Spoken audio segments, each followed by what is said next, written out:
The alarm bells rang through the monitoring station like angry metal birds. Commander Vextar lifted his forearms from the control panel and turned his large head toward the main screen. His blue skin turned darker as worry filled his mind. Something was wrong in the empty space beyond the outer worlds. The station floated in the darkness between stars. It was built to watch for ships that should not be there.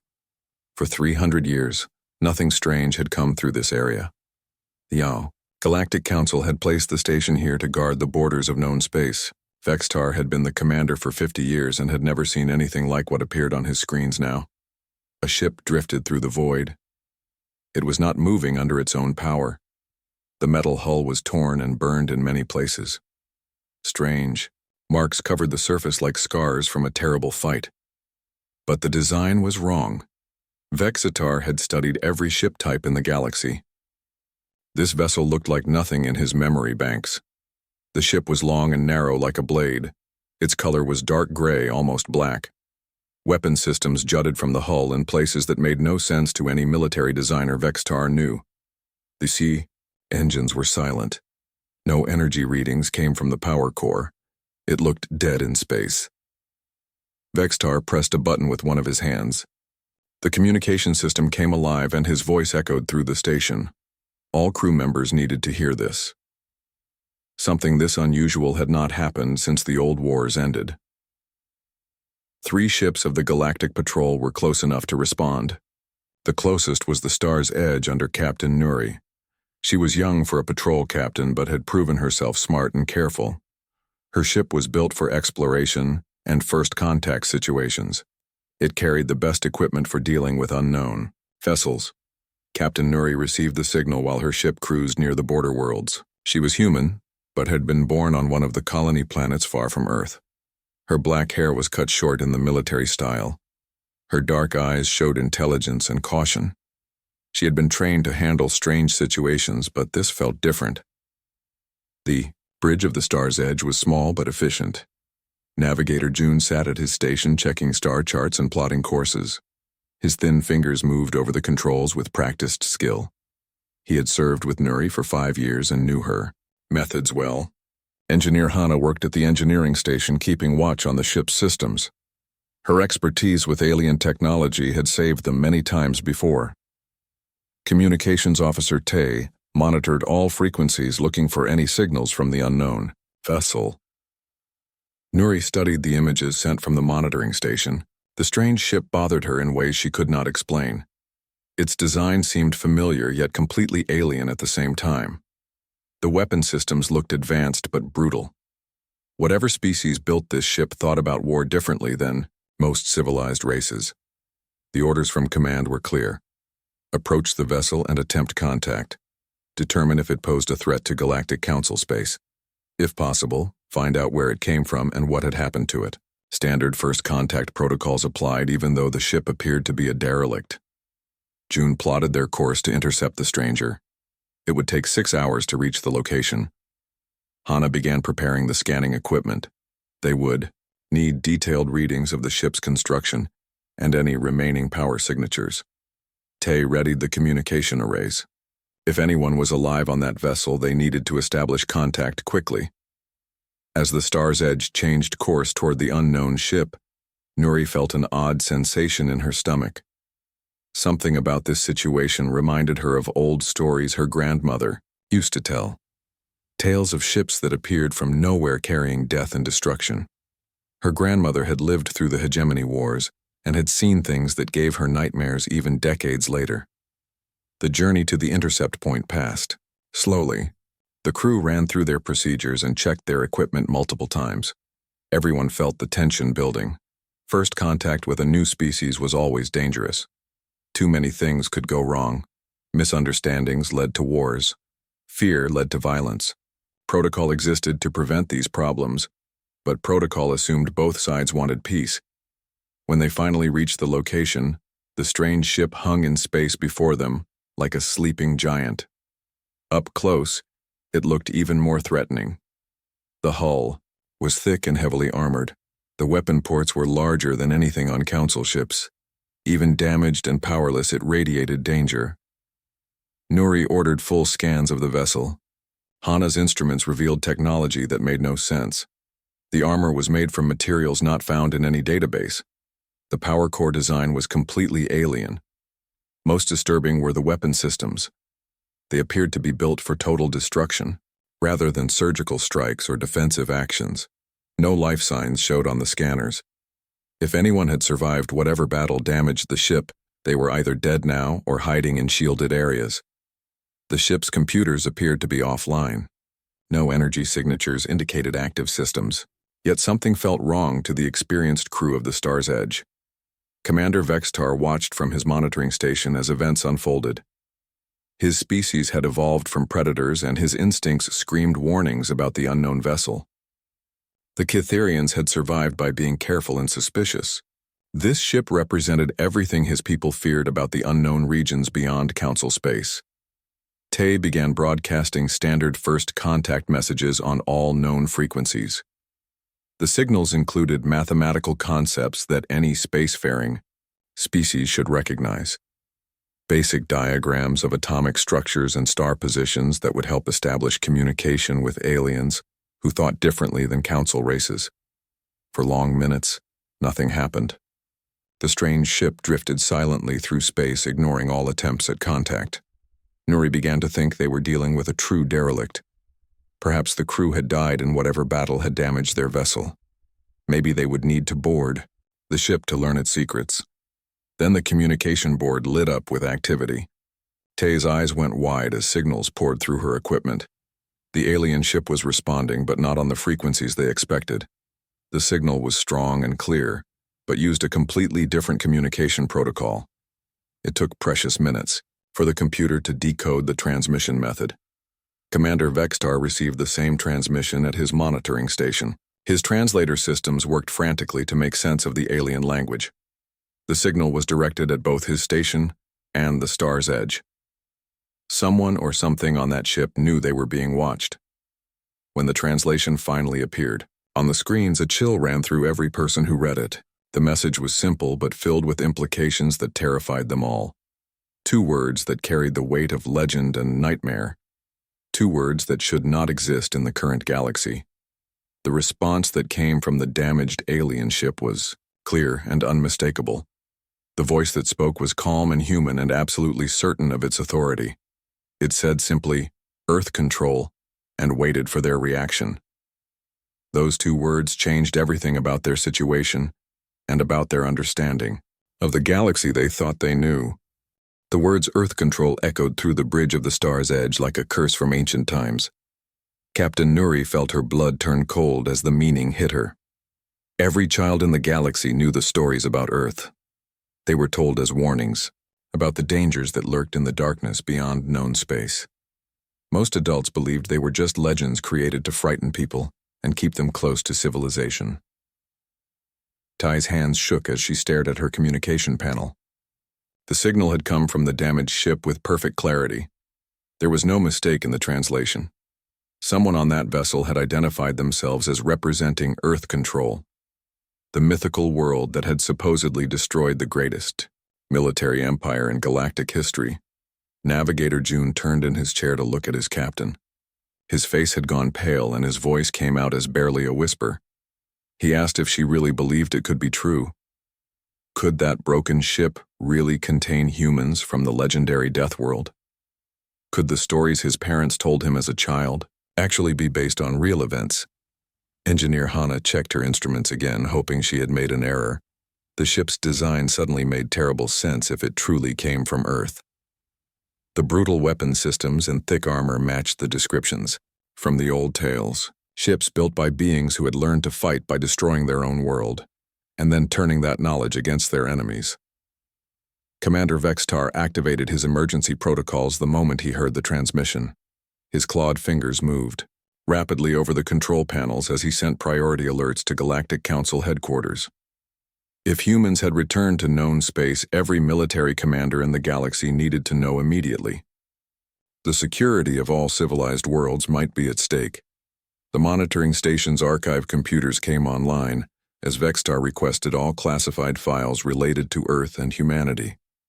Most of the records had been sealed for centuries and required the highest security clearances to access. The Galactic Council had buried these files deep in their databases, hoping they would never be needed again. Archivist Zolman received the emergency request at his station deep within the Council archives. His pale gray skin turned almost white as he read the authorization codes. Only 3 situations allowed access to the Earth files: an imminent threat to galactic civilization, the discovery of human technology or remains, or direct contact with surviving humans. All 3 scenarios were considered nightmare situations that should never happen. The classification system showed the Earth records as level black.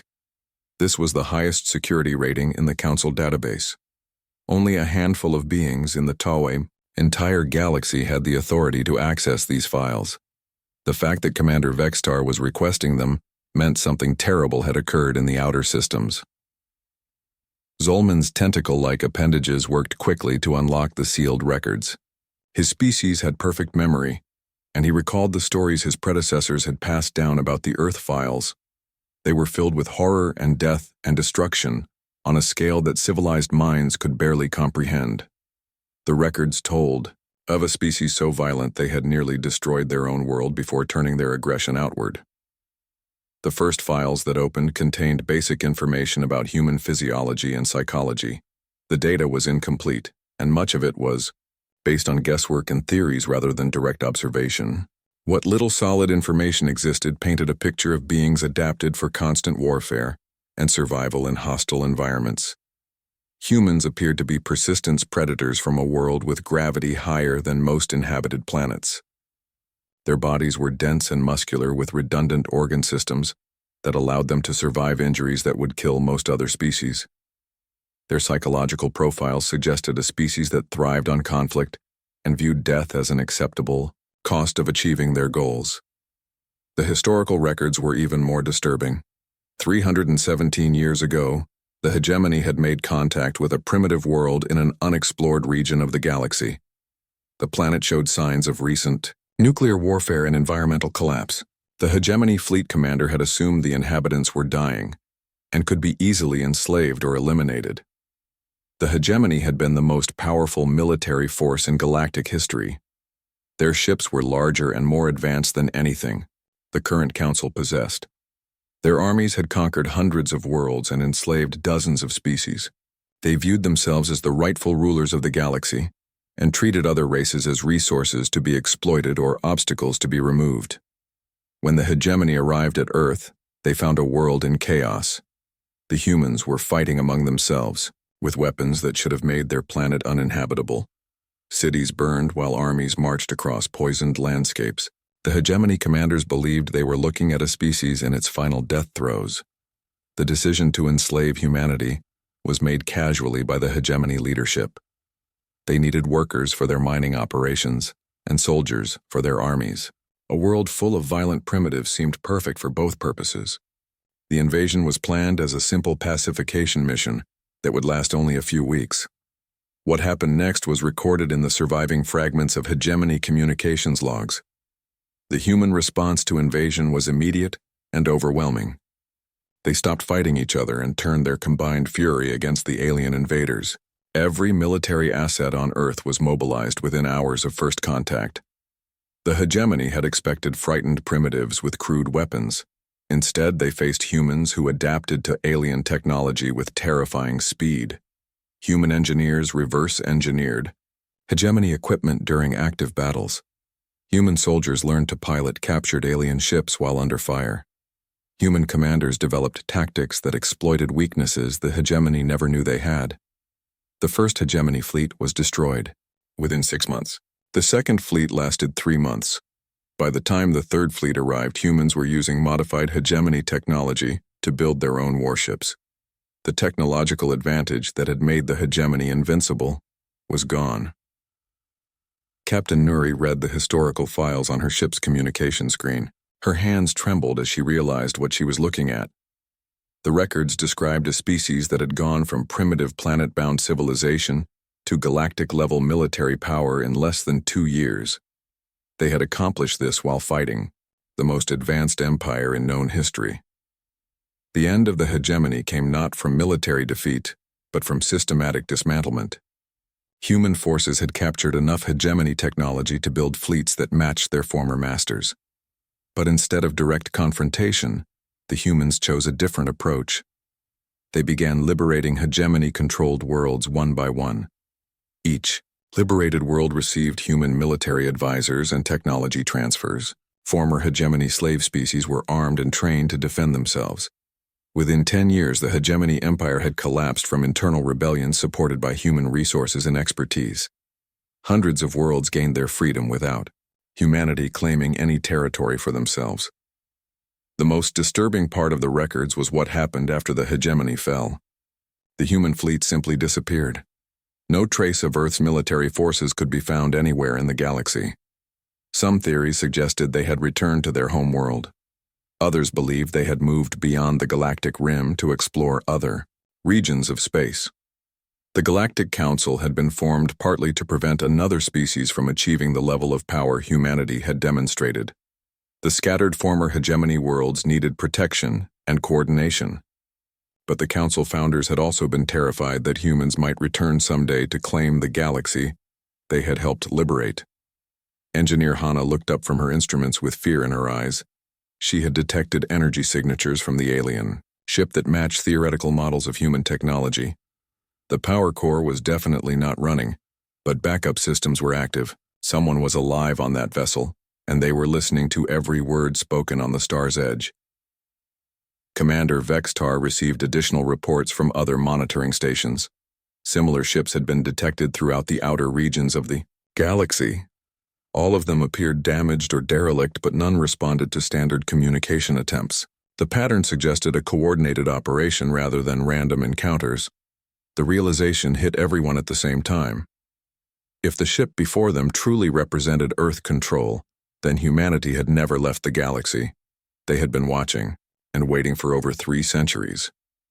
The question now was what had brought them out of hiding, and what did they want from the civilized worlds they had once protected? The communication system on the alien ship crackled to life again after an hour of tense silence. This time the signal was stronger and clearer than before. Captain Nuri ordered her crew to prepare for visual contact as the transmission protocols changed to include video feeds. What appeared on their main screen made everyone on the bridge step backward in shock. The figure looking back at them was definitely human, but unlike any human they had seen before. Captain Lee appeared to be middle-aged with short gray hair and dark eyes that seemed to see everything at once. Her face carried scars that spoke of battles fought in places where medical care was not available. Most striking were the cybernetic implants that covered the left side of her head and extended down her neck. Captain Lee wore a uniform that was both familiar and alien. The basic design followed human military traditions, but the materials and technology were clearly advanced beyond anything in current galactic databases. Her rank insignia showed command authority, but the symbols were unknown to the star's edge. Crew. This was definitely a human, but from a branch of humanity that had developed separately from the known colonies. Behind Captain Lee, the bridge of her ship was visible through the communication link. The technology looked human in design philosophy, but had evolved far beyond what the colonies possessed. Pilot Min worked at a control station that seemed to respond to his thoughts as much as his touch. Tactical Officer Sung monitored weapon systems that showed no familiar patterns. Science Officer Bo studied readings from instruments that defied easy classification. Captain Lee spoke with a calm authority that made clear she was used to being obeyed without question. Her words were in perfect galactic standard but carried an accent that suggested long isolation from mainstream human populations. She began by confirming that she represented Earth control and that her ship was the UES Retribution operating under direct orders from Earth Command. The revelation that Earth still existed came as a shock to everyone listening. The colony worlds had lost contact with their home planet during the chaos following the hegemony wars. Most humans in the galaxy believed Earth had been destroyed or abandoned centuries ago. The discovery that their ancestral home not only survived but maintained an active military presence changed everything about human identity in the galaxy. Captain Lee explained that the damage to her ship was not the result of battle, but careful disguise. The Retribution had been modified to appear as a derelict vessel while maintaining full operational capability. This allowed Earth control ships to move through restricted areas without alerting local authorities to their presence. The scarred hull and apparent battle damage were sophisticated camouflage designed to hide their true mission. The existence of Earth control came as news to every government in the galaxy, including the human colonies. Captain Lee revealed that Earth had been monitoring galactic civilization for over 300 years without making their presence known. A network of hidden bases and disguised ships maintained constant surveillance on all major political and military developments throughout known space. Engineer Hana asked how such extensive operations could remain secret for so long. Captain Lee explained that Earth control had learned from the mistakes of the old hegemony. Instead of conquering territory, they focused on gathering information and preventing large-scale conflicts. Their agents worked within existing governments and organizations rather than replacing them with human administrators. The technology gap between Earth control and the rest of the galaxy was immediately obvious to anyone with military training. Science Officer Bo shared sensor data that showed the Retribution carried weapon systems capable of destroying entire fleets. The ship's defensive capabilities included stealth technology that could make it invisible to all known detection methods. Most impressive was evidence of faster-than-light communication systems that allowed instant coordination across galactic distances. Navigator June asked why Earth control was revealing themselves now after centuries of secrecy. Captain Lee's expression grew grim as she explained that humanity faced a threat that required open cooperation with galactic authorities. A new enemy had appeared in the outer regions of the galaxy, and their methods were unlike anything previously encountered. The enemy called themselves the Dominion, but their true nature was far more disturbing than their name suggested. They did not conquer worlds through military force or political manipulation. Instead, they replaced the populations of entire planets with copies that served their collective consciousness. The process was so subtle that entire governments could be taken over without anyone realizing what had happened. Captain Lee activated a holographic display that showed the current state of galactic security from Earth control's perspective. Red markers indicated worlds that had been confirmed as compromised by the Dominion. Yellow markers showed planets where infiltration was suspected, but not proven. The pattern revealed that the enemy had been operating for decades while the Galactic Council remained unaware of the threat. Communications Officer Tay studied the intelligence data with growing horror. Several worlds marked as compromised were Council member planets with representatives currently serving in the galactic government. If the information was accurate, then the Dominion had already infiltrated the highest levels of galactic leadership. The implications were staggering for every free civilization in known space. The Dominion's technology was based on quantum consciousness transfer, rather than traditional mechanical systems. They could upload and download minds across vast distances using methods that bypassed all known detection systems.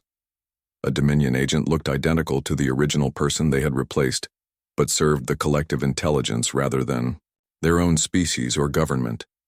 Commander Vextar received the same intelligence briefing at his monitoring station and immediately began cross-referencing the data with recent communication logs. Several member worlds had indeed stopped sending regular reports months ago. The explanations given at the time seemed reasonable, but now appeared to be cover stories for Dominion infiltration operations. Captain Lee revealed that Earth Control had been tracking the Dominion threat for over 50 years. The enemy's advance was slow but relentless. They preferred to work from within existing power structures rather than launching obvious military campaigns. By the time their presence was detected on most worlds, the replacement process was already complete. The reason Earth Control was breaking their long secrecy now was that the Dominion had begun targeting human colony worlds. 3 planets with significant human populations had gone silent in recent months. Earth surveillance assets confirmed that all 3 worlds were now under complete Dominion control. The quantum consciousness transfer technology worked on humans, just as effectively as on other species. Pilotmen provided navigation data showing Dominion movement patterns throughout the galaxy. Their expansion followed a careful plan that isolated target worlds before beginning infiltration operations. The enemy seemed to understand galactic politics well enough to avoid actions that would trigger coordinated resistance from multiple species. The most disturbing revelation was that the Dominion appeared to be studying galactic military capabilities while avoiding direct confrontation with major powers. They were learning the strengths and weaknesses of every species before making their final move. Earth Control estimated that the enemy would be ready to begin large-scale operations within 5 years. Tactical Officer Sung displayed weapons specifications for standard Galactic Council defense forces. The comparison with known Dominion capabilities was not encouraging. Traditional military tactics were useless against an enemy that could replace your commanders and soldiers without warning. Conventional weapons could not distinguish between original persons and Dominion copies. Captain Lee made it clear that Earth Control possessed the technology needed to detect and combat Dominion infiltration. Human cybernetic implants could identify quantum consciousness patterns that revealed replaced individuals. Earth military forces had developed weapons specifically designed to disrupt the enemy's consciousness transfer systems. However, Earth Control could not defeat the Dominion threat alone. The enemy's network was too large, and their infiltration too extensive for any single force to handle. Success would require cooperation between Earth Control and the legitimate governments of all threatened species. This meant revealing humanity's true role in galactic affairs and accepting the political consequences. The choice facing the Galactic Council was simple, but difficult. They could work with Earth Control and acknowledge that humans had been protecting the galaxy for centuries without permission or recognition, or they could reject human assistance and face the Dominion threat with their clearly inadequate resources and compromised leadership structure. Captain Lee ended the communication by stating that Earth Control would respect whatever decision the Council made. But she warned that time was running out for all free civilizations in the galaxy. The Dominion was preparing for their final phase, and no species would be safe once that operation began. The emergency session of the Galactic Council convened within hours of receiving Earth Control's intelligence briefing. Chancellor Thios of the Centauran Federation called the meeting to order, with barely controlled anger radiating from his tall blue frame. Representatives from 47 member species filled the Great Hall while security forces sealed all entrances. The topic under discussion was too sensitive for public knowledge. The massive holographic display at the center of the chamber showed Captain Lee's face as she joined the session through quantum communication link from the UES Retribution. Her calm demeanor contrasted sharply with the agitated voices of council members who had spent the past few hours learning that their entire understanding of galactic politics was wrong. Chancellor Thios began the session by demanding answers about Earth Control's covert surveillance operations. His species had been among the founders of the Galactic Council and took great pride in their diplomatic achievements. The discovery that humans had been watching and potentially manipulating galactic affairs for 3 centuries was a personal insult to everything the Centaurans believed about civilization and cooperation. Representative Colvex of the Andromedan Trade Coalition wanted to know how many human agents were currently operating within Council territory. His people were merchants and information brokers who prided themselves on knowing everything that happened in their region of space. The fact that an entire human intelligence network had operated without their knowledge was professionally embarrassing as well as personally frightening. Captain Lee responded with characteristic directness that made several council members uncomfortable. She confirmed that Earth Control maintained thousands of operatives throughout galactic civilization. Some worked as merchants or researchers, while others held positions in planetary governments and military organizations. A few had even served in the Galactic Council itself, though she would not identify specific individuals. The scope of human infiltration became clearer as Captain Lee provided general statistics about Earth Control operations. Human agents had prevented 17 potential wars between Council member species through carefully timed intelligence leaks and diplomatic interventions. They had eliminated 43 pirate organizations that threatened civilian shipping lanes. Most importantly, they had been monitoring for signs of threats like the hegemony that could endanger galactic civilization. Commander Vextar participated in the council session through secured communication from his monitoring station. His report on recent intelligence-gathering efforts painted a disturbing picture of Dominion infiltration. Cross-referencing Earth control data with Council communication logs revealed patterns that had been invisible before. The enemy had been operating in Council space for decades. The evidence was overwhelming once properly analyzed. Several member worlds had gradually changed their voting patterns in Council sessions over the past 20 years. Representatives who had previously supported peaceful solutions began advocating for more aggressive policies. Trade agreements were modified in ways that benefited unknown interests. Small changes that seemed insignificant individually formed a clear pattern when viewed together.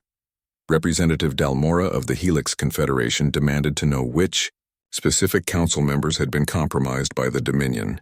Her insectoid features showed the anxiety that many participants felt about trusting anyone in their government. If the enemy could perfectly copy minds and personalities, then anyone could be a replaced agent working for the collective consciousness. Captain Lee activated the quantum scanning systems aboard the Retribution and began analyzing the biosignatures of everyone participating in the council session.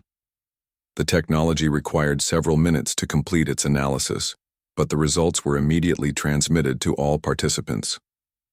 3 council representatives showed quantum consciousness patterns that indicated Dominion replacement. The revelation created chaos in the council chamber as security forces moved to detain the suspected infiltrators.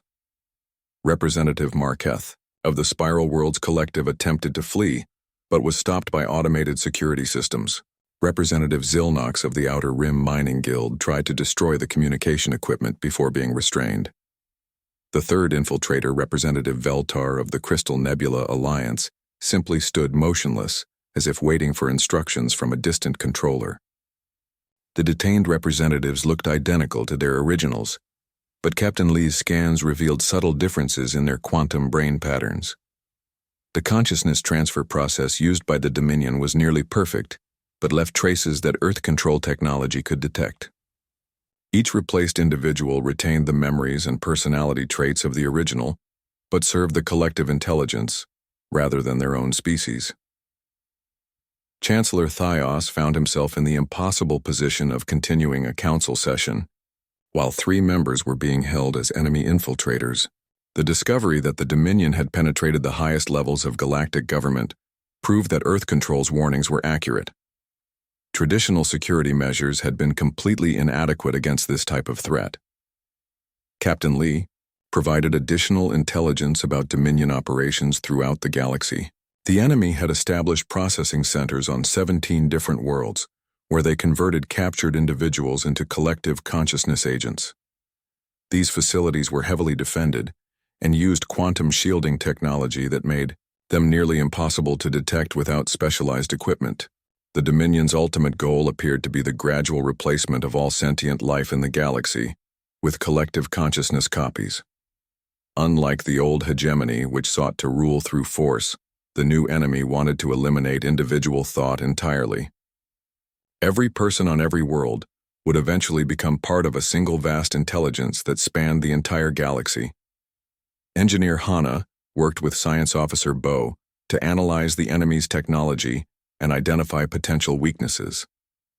The quantum consciousness transfer process required enormous amounts of energy and could be disrupted by specific types of electromagnetic interference. However, the Dominion had learned to protect their operations by establishing multiple backup systems and redundant processing centers. The military implications of the threat were staggering according to the intelligence briefing. Traditional warfare tactics were useless against an enemy that could replace military commanders and soldiers without detection. Even if genuine officers discovered the infiltration, they might not be able to trust their own subordinates or superiors to carry out effective countermeasures.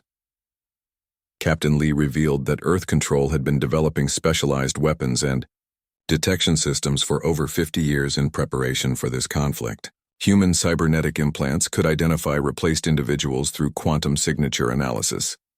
Earth military forces had trained extensively in tactics designed specifically for fighting collective consciousness enemies.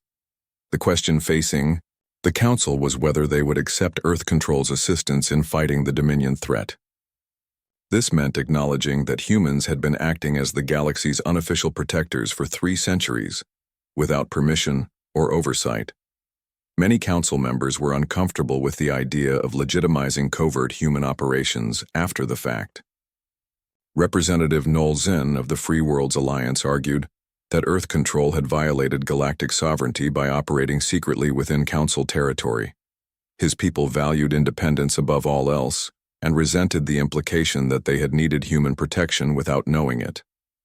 The fact that this protection had been effective did not make it acceptable from a legal or political standpoint. Other council members pointed out that Earth Control's intelligence network had prevented numerous conflicts and protected civilian populations from various threats. Representative Krytos of the Democratic Systems Union noted that human agents had saved thousands of lives by stopping pirate raids and terrorist attacks.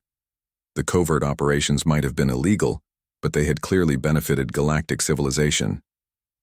Captain Lee made it clear that Earth Control would respect whatever decision the Council reached. However, she warned that time was running out for all free species in the galaxy. The Dominion was preparing for their final phase operations and would begin large-scale consciousness replacement within the next 2 years. Any delay in organizing effective resistance would cost millions of lives and potentially doom galactic civilization. The debate continued for hours as council members struggled with the implications of their situation. They had discovered that their security was an illusion, and their independence was protected by a species that most of them had believed was extinct. The choice was between swallowing their pride and accepting human help, or maintaining their dignity while facing extinction. Navigator June monitored the council session from the star's edge and reported on the growing tensions between different factions. Some representatives wanted to formally recognize Earth Control's authority to protect galactic civilization. Others insisted that humanity must submit to council oversight before any cooperation could begin. A few suggested that Earth Control itself might be a threat equal to the Dominion. The session was interrupted when additional intelligence arrived, showing that Dom Captain Lee's image flickered on the council chamber's main display as quantum interference from multiple Earth Control ships affected the communication link. She waited patiently while the technical staff restored signal clarity, then delivered the ultimatum that would reshape galactic politics forever. Earth Control was prepared to eliminate the Dominion threat completely, but only under specific conditions that the Council might find difficult to accept. The terms were simple, but carried enormous implications for every species in the galaxy. Earth would take responsibility for protecting all sentient life from extinction-level threats, but required formal recognition of their authority to act unilaterally when civilization itself was at stake. This meant giving humanity the right to intervene in any situation they deemed dangerous, regardless of local sovereignty or political considerations. Chancellor Thios felt his 4 hearts beating rapidly as he considered the implications of Earth's proposal. His species had spent centuries building a galaxy based on cooperation and mutual respect between equals.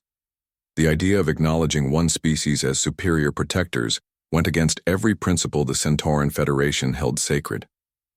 Yet the alternative was facing the Dominion threat with clearly inadequate resources and compromised leadership. Representative Dalmora of the Helix Confederation pointed out that Earth Control had already been acting as galactic protectors for 300 years without official recognition. The only difference now was that humans were asking for legal authority to continue operations they had never stopped performing. Her insectoid features showed resigned acceptance of political reality, rather than enthusiasm for human dominance. The debate that followed revealed deep divisions within the Galactic Council about the nature of civilization and government. Some representatives argued that security without freedom was meaningless and that accepting Earth's terms would make them subjects rather than allies. Others countered that freedom without survival was impossible and that the Dominion threat required extraordinary measures. Commander Vextar provided additional intelligence from his monitoring station that supported Earth Control's position. Long-range sensors had detected 17 more Dominion processing facilities under construction throughout the galaxy. The enemy's timeline had accelerated, and they were preparing to begin mass consciousness replacement operations within months, rather than years. Captain Lee revealed the true scope of Earth Control's preparations for the coming conflict. Hidden fleets of human warships were positioned throughout the galaxy ready to strike at Dominion facilities. Thousands of Earth agents had spent decades mapping enemy operations and identifying key targets. The network was so extensive that humanity could begin coordinated attacks within hours of receiving authorization. Navigator June proposed a compromise solution that might satisfy both human requirements and council dignity. He suggested creating a new organization called the Galactic Defense Command with Earth Control as the senior partner, but including representatives from all major species. This would provide oversight while acknowledging human military superiority and allowing the Council to maintain some measure of political influence. The proposal gained support from moderate representatives who recognized that some form of cooperation was essential for survival. Representative Kolvex of the Andromedan Trade Coalition noted that his people had prospered for centuries under Earth Control's secret protection. Formalizing the arrangement might actually provide more security than the current unofficial system.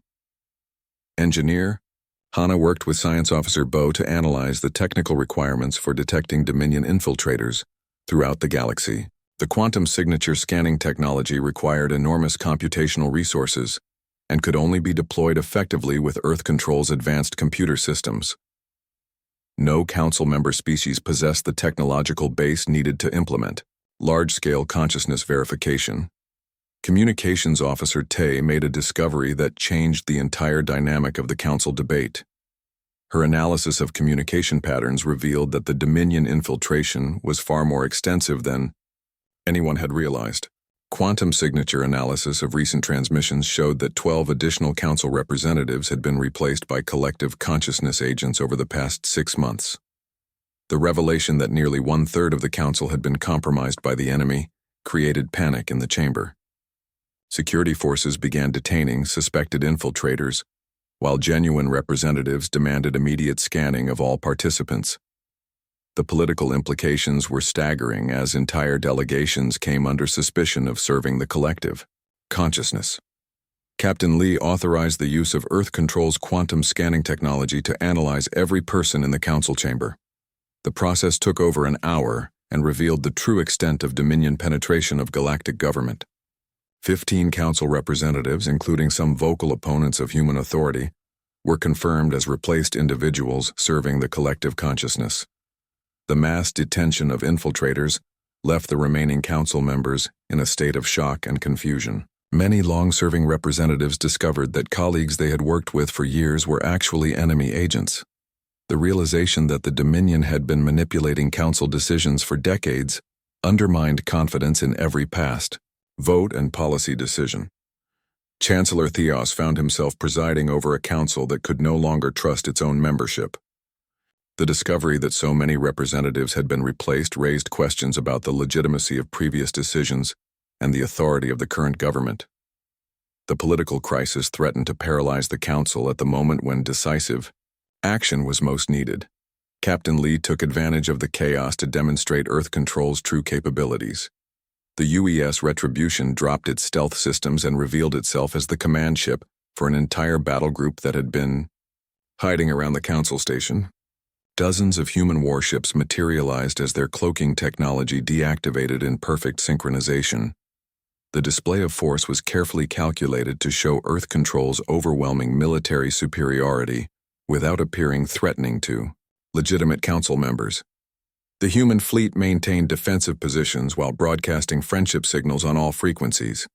The message was clear that Earth possessed the power to dominate the galaxy, but chose cooperation over conquest. Pilot Min transmitted navigation data showing the positions of Earth Control assets throughout galactic space. Hidden bases and disguised ships were revealed to be far more numerous than anyone had imagined. The network included installations in every major star system and monitoring stations covering all important trade routes and communication hubs. The scope of human infrastructure shocked even veteran military officers like Commander Vextar, who had spent decades studying galactic defense systems. Earth Control possessed more military assets than all Council member species combined. The fact that this force had remained hidden for centuries demonstrated technological capabilities that bordered on the magical.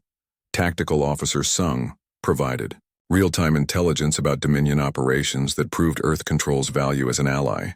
Human surveillance networks were tracking enemy movements throughout the galaxy and had identified the locations of major consciousness processing facilities. This intelligence was being shared freely with legitimate council forces to help them protect their own populations. The vote on Earth Control's proposal came after hours of debate and political maneuvering. The compromise solution, creating the Galactic Defense Command, passed by a narrow margin as moderate representatives recognized that cooperation was preferable to extinction. The new organization would have broad authority to combat existential threats while maintaining some level of political oversight. Captain Lee accepted the Council's decision and immediately began implementing plans for the systematic elimination of Dominion operations. Earth Control fleets moved to attack consciousness processing facilities, while human agents began identifying and neutralizing infiltrators throughout galactic civilization. The campaign was coordinated with precision that demonstrated centuries of preparation. The first phase of operations was completed within 72 hours as Earth Control forces struck at Dominion installations across the galaxy. The enemy's quantum consciousness transfer systems were disrupted by electromagnetic pulse weapons specifically designed for that purpose. Processing facilities that had taken decades to build were reduced to scrap metal in minutes. Captain Nuri received new orders assigning the Star's Edge to the Galactic Defense Command as an integrated unit within Earth Control's extended fleet structure. Her ship would serve as a liaison vessel, helping coordinate between human forces and Council military assets. The role represented the new reality of galactic politics, where Earth's authority was acknowledged, but not absolute. The liberation of Dominion-controlled worlds proceeded systematically as Earth Control forces eliminated consciousness processing centers and used quantum signature technology to identify replaced populations. The process of restoring original consciousnesses was complex and dangerous, but human medical technology made it possible to save